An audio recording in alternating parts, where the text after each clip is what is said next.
everyone, Guitarist Hristo Vitchev here, and please welcome to Vitchev's Chord Flakes, your daily dose of harmonic fiber. In episode 2, we're going to be talking about another very inspiring voicing for me. This is a voicing for a minor 9/11 chord, and it is going to go like this.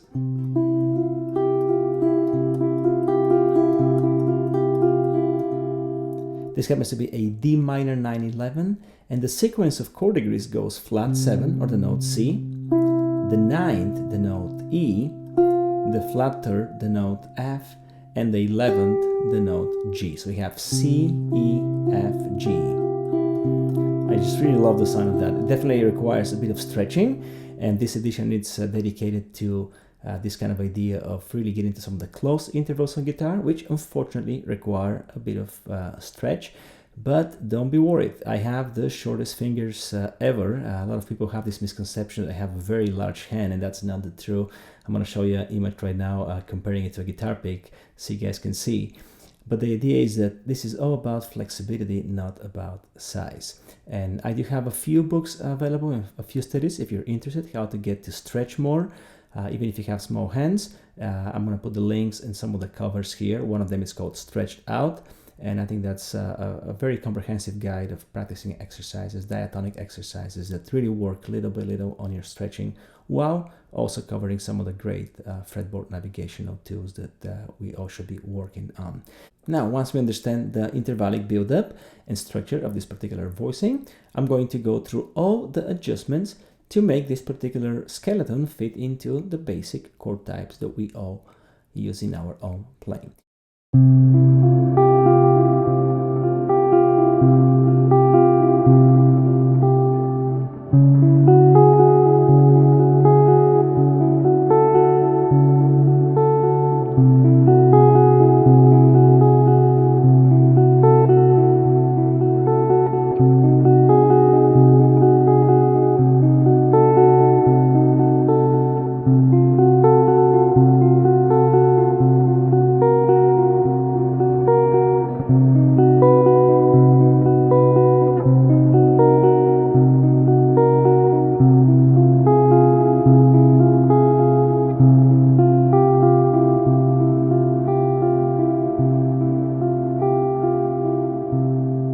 And so here's what we're going to do. We're going to take the original voicing, your D minor, the flat 7 is going to go to the major 7, the 9 stays, the flat 3 goes to the major 3, and the 11 is going to go to the sharp 11.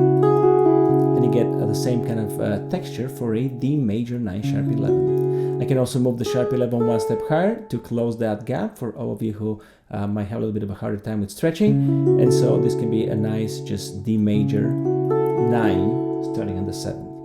If I lower the 7th back to the flat 7, and I keep the major 3rd and the sharp 11, that's your D7 with the 9th and the sharp 11. If I raise that sharp 11 to the 5th, I just get a D9 starting on C.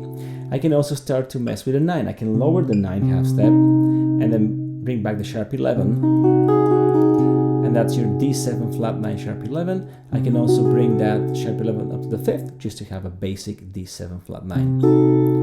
And then I can also take the 9 on the opposite direction, so I can go to a sharp 9 by raising it here to the... So now I have C flat 7 sharp 9 E sharp or F harmonically. Then I have my F sharp as a 3rd and A as the 5th, and I can also bring the 5th one more step higher, still kind of in the same skeleton, to get a fully outer D7 with the sharp 9 and the flat 13. And then I can also mess with the 9 back to the flat direction, so I can get a flat 9 flat 13 texture.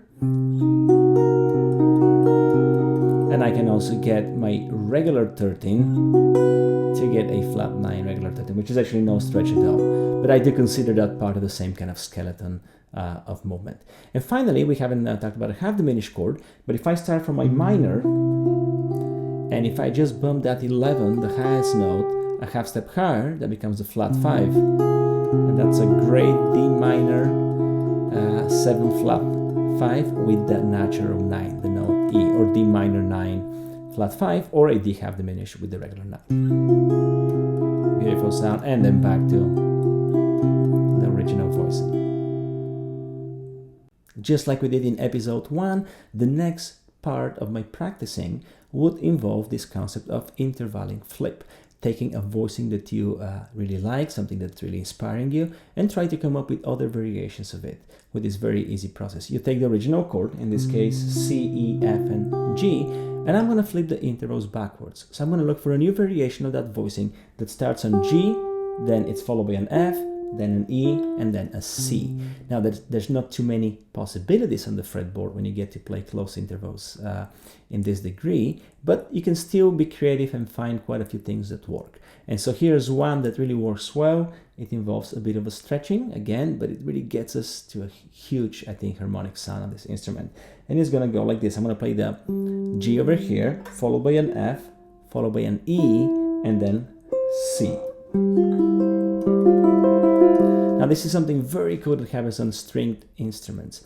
And the idea is that my fourth string has the note F and my third string has the note E, because that happened to be the order. Now, the fourth string, a lower string in the sequence, has a note that's actually higher in pitch than the third string, which is a higher string in our vertical sequence. And so you get this kind of inner melodic change as you're strumming the voicing or arpeggiating in that F collapses to an E. And so it kind of tricks your ear. Your ear hears a higher sounding and thinner string that's slightly brighter, but in terms of pitch actually gets lower. And so your brain expects to go sequentially higher, but in the middle there's like a backward flip. So to me, that's my favorite type of chords. If you can find something like that, personally for me, that's where I really love about harmony. It's that kind of inner switch when you're placing lower pitch on a higher string in any given sequence. And so here's my variation. My intervallic flip is going to produce this voicing, which is a beautiful voicing. Again, D minor 9/11. It starts with G, which is the 11th, goes to F, which is a flat third, then E, which is the 9th, and finally your flat 7th.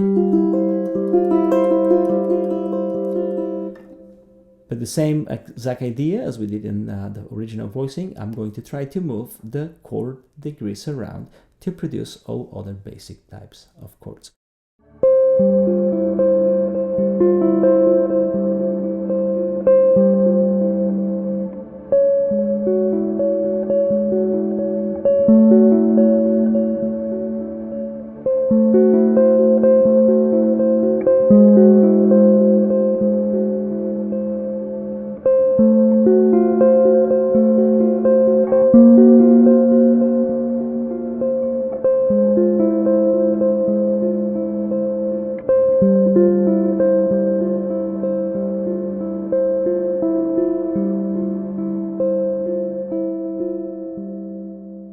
So let's see what this gives us.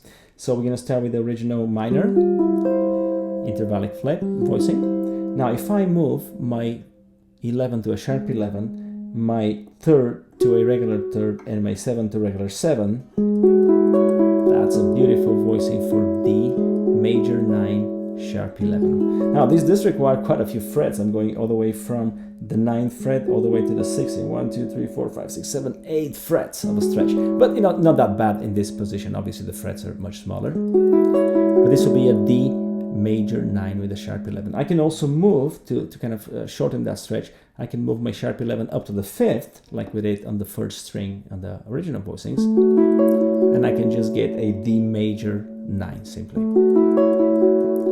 Then what I can do is I can lower the 7th, the C sharp, to a C. Everything else stays the same, and now I get a D9. So I have a D9, just a basic D9, and I can lower the 5th, 1/2 step lower, and now I have a D9 with a sharp 11. Now I can also mess with the 9th on the sharp direction. If I try to get the 9th to the flat direction, I'm getting into a 9th fret stretch, which is, at least for me, that's my limit. But if I can get the 9th to the sharp direction, then I'll be fine, because actually we shrink the stretch. And so here I'm actually going to take the sharp 11 back to the 5 and the 9 to the sharp 9, and I get this, which is a great D7 sharp 9, 5, 3, sharp 9, and flat 7. And then if I push the 5th 1/2 step higher to a sharp 5 or flat 13, I get a fully outer chord, D7 sharp 9 flat 13. And in this position, I can also get us to a half diminished voicing by taking the original minor chord, which was like this, and we're just gonna bump that same 11th, which used to be the highest note, now is the lowest. I'm gonna bump it to a flat 5. So that's a great D half diminished with a natural 9 or D minor 9 flat 5. And then back to my original voice. Now, a great way to practice, just like we discussed back in episode number 1, it's to try to take these new voicings, or at least the ones that you like. You know, this process, I think it's great for harmonic navigation on the fretboard, but you're not necessarily going to like all the voicings. The ones you do, though, I would try to remember by putting them into song progressions, 2-5-1, 2-5-1-6s, and whatever material you might be practicing at the moment. So just to illustrate what a 2-5-1-6 might sound of in the key of C major using some of those voicings, I might use this D minor. Here's one of the G7 outers. Here's the C major, and then A7. That can be a very interesting way to play a 2-5-1-6.